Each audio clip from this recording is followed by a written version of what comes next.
સુરતના પાલ ગૌરવ પથ રોડ પર વહેલી સવારે ગમખ્વાર અકસ્માત સર્જાયો હતો, જેમાં એક ફૂલ સ્પીડમાં દોડતી કાર સર્કલ સાથે અથડાઈ હતી, જેથી સર્કલનો કચ્છરધાણ નીકળી ગયો હતો।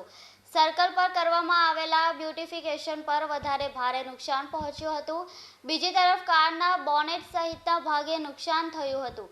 જો કે કારમાં એરબેગ હોવાથી ચાલકને ઓછી ઈજા પહોંચી હતી। બાદમાં ચાલકને હોસ્પિટલ ખસેડીને વધુ તપાસ હાથ ધરી છે।